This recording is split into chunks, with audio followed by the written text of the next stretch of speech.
생각인데 지금 국민들이 대통령급이라고 생각하는 사람이 한나라당 안에만 있느냐? 왜 바깥에는 없느냐? 근데 지금 국방장관 김관진이라는 분에 대한 신뢰가 상당히 높아요.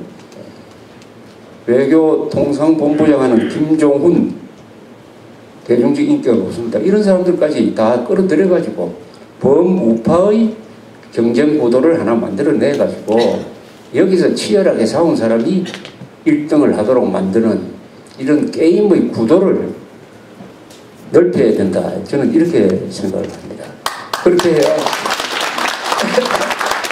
드라마가 만들어지고 범우파 전선이 형성이 된다.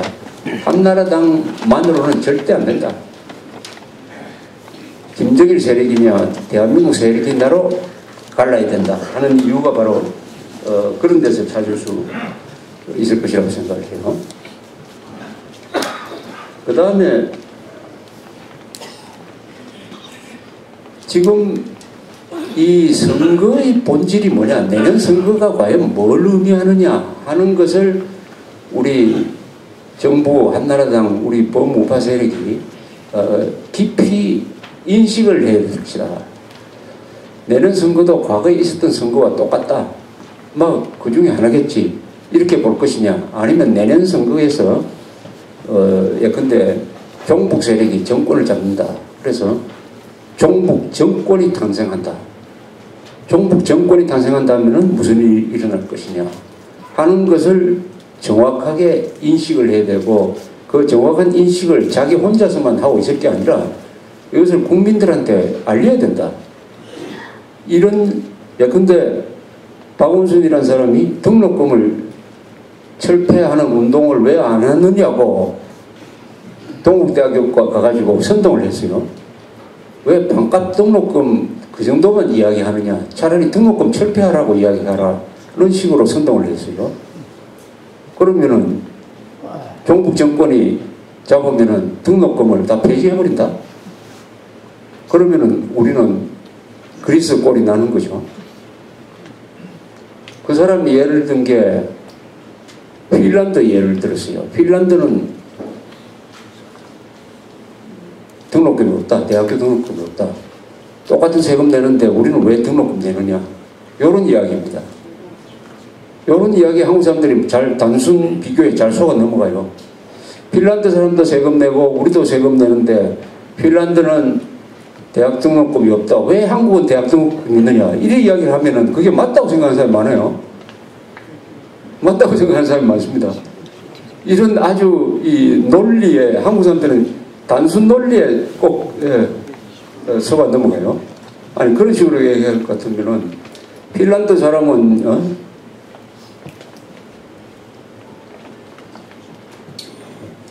같은 세금 내는데 핀란드에서는 군대 안 가는데 한국 사람은 왜 군대 가느냐. 뭐 이렇게 이야기할 수 있어요. 핀란드는 대학 진학률이 30% 좀 될 거예요, 아마.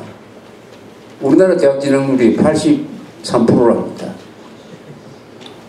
저쪽이 감세율이 얼마냐, 세금이 얼마냐, 50%입니다. 50%. 우리는 얼마냐, 25%예요. 요렇게 따져봐야지. 자, 그러면 대학 등록금 폐지하는 방법이 나옵니다. 우리도 세금을 2배를 더 내야 된다. 세금 2배 더 내고 대학 진학률 3분의 1로 줄이고, 그러면 우리도 등록금 철폐할 수 있다. 이렇게 이야기를 해야 되는 거 아닙니까? 그런데 그런 헛소리를 하면은 제대로 된 나라 같으면은 시장직 내놔야 됩니다. 내놔야 돼요. 그런 선동을 하면은. 그런데 이런 이야기를, 이런 헛소리를 나오면은 그 다음에는 한나라당이나 누군가는 물고 늘어져야 돼요. 당연히 많이 물고 늘어지고 있어요, 지금. 근데 한나라당은 물고 늘어지는 게 굉장히 약해요. 한 번 물었다가 그냥 놓아버리고. 이런 뭐가 중요하다는 걸 몰라요. 말하자면은 박원순, 안철수로 상징되는 이 세력의 문제점을 국민한테 제대로 알리는 작업을 앞으로 1년 동안 해야 됩니다. 한나라당도 해야 되고 애국시민들도 해야 되고 그 정체를 알리는 것, 나쁜 것을 폭로하는 일, 이런 것을 하면은 1년 동안만 하면은 사람들 생각이 바뀌어질 거예요. 바뀌어지는 거. 이것은 한나라당, 정부, 애국시민들, 법 지키는 사람들이 다 해야 될 일입니다. 이거는. 그러면은 의외로 1년 뒤에는 사람들 생각이 바뀌어 있을 가능성이 있습니다. 보장은 할 수 없어요. 그러나 바꾸어질 가능성이 있습니다. 이번 선거에서도 나경원 후보가 20% 이상 지다가 근접한 것은 그 기간 중에 박원순의 정체에 대한 정보가 많이 노출되었기 때문에 그렇게 된 것이에요. 불과 20일 사이에. 그러나 앞으로 1년 남았습니다. 내가 보기에는 안철수, 박원순 이 두 사람이 너무 빨리 나온 것 같아요. 한 2, 3개월 전에 저런 쇼를 하면은 모르는 사이에 넘어갈 수가 있는데 1년이라는 기간 매우 깁니다. 이 사이에 무슨 자충수가 그 두 사람 속에서 나오느냐 하는 것을 보면은 찬스가 생긴다. 반드시 생긴다는 겁니다. 우리가 야구 경기나 이런 걸 다 보면은 위기를 돌파한 다음에 는 반드시 찬스가 옵니다. 어떤 야구팀이 무사 만루가 됐는데 점수를 못 냈다 하면 그 다음에는 반드시 그 팀이 위기가 와요. 지금 우리가 보수층의 위기를 맞았는데 요걸 잘 견디면은 반드시 찬스가 오게 돼 있어요. 찬스가 왔을 때 잡을 수 있는 준비를 해야 된다. 가장 좋은 방법은 우리 유권자들한테 종북 세력의 실체를 알리는 것입니다. 실체를 알리는 거예요. 그 실체를 알리는 방법은 뭐 여러분들도 다 아실 겁니다. 글 쓰는 거, 말하는 거, 그 다음에 뭘 프린트해서 돌리는 거, 대중 집회를 하는 거, 고발하는 거, 시위하는 거, 여러 가지 방법이 있습니다. 이 방법을 총동원해가지고 해야 된다. 이 종북 세력의 가장 치명적인 약점은 거짓말입니다.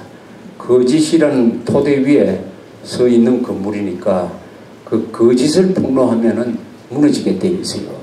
거짓. 의외로 간단합니다. 종북 세력을 잡는 방법은 그 사람들이 쌓아놓은 이 거짓의 탑을 무너뜨리는 거예요. 거짓의 탑입니다. 주로 이 사실로 공격을 해야 돼요. 이론 논쟁도 중요합니다. 그러나 확산력은 이제 사실이 문제예요. 사실이 더 중요한 것입니다. 이 조갑제닷컴이 그런 일을 지금까지 계속 해오고 있습니다. 과거에 했던 계속 해오고 있어요. 최근에 이런 걸 안 해봤어요. 이 안철수라는 사람은 국민들 뇌리에 아마 이렇게 말 박혀 있는 것 같아요. 아주 사람이 얌전하고 좋은 일을 하고 백신을 만들어서 무료로 대주고 그리고 가정교육을 잘 받았고 아주 이게 순수한 사람이다. 그리고 남을 돕는 사람이다. 요렇게 알려져 있고 요 이미지가 국민들한테 상당히 강하게 심겨져 있기 때문에 그렇지 못한 집단인 정치인과 딱 구별되기 때문에 순간적으로 지지율이 저렇게 폭발했습니다. 그러면은 그게 안철수라는 사람의 진면목이냐? 그게 사실이냐? 사실이 아니죠. 그 인큐베이터에 뭐 들어가 있는 한 9달밖에 안 되는 사람이면은 그렇게 순수할 수가 있어요. 그러나 대한민국에 나이가 50 넘어서 살까지 그렇게 순수하고 맑고 이런 정신과 경력을 유지할 수 있습니까? 그건 없어요. 그런데 좋은 면만 알려져 있습니다. 그런데 가끔 하는 행동이 아주 이상해요. 하는 행동이 이상합니다. 지난 선거에 박원순이가 이기니까 상식이 비상식을 이겼다. 이런 논평을 했습니다. 요거 얼마나 아주 악랄한 이야기입니까? 여기 계신 분들 거의 다가 아마 비상식인 것 같아요. 비상식파에 속하는 것 같아요. 사람을 그런 식으로 딱 나눠버리는 거예요. 상식과 비상식.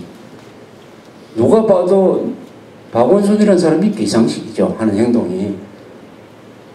악법은 지킬 필요가 없다든지, 천안함 폭침은 이명박 정부가 북한을 자극해서 일어났다고 한다든지, 김일성 만세 부르는 것도 잡아낼 필요가 없다든지 하는 자가 누가 봐도 비상식인데, 그 박원순이를 상식이라고, 상식파라고 딱 규정한 다음에 그 박원순을 공격하는 사람을 비상식파라고 규정하는 요런 인간이 안철수란 사람이다 하는 것을 국민들한테 어떻게 알릴 거냐.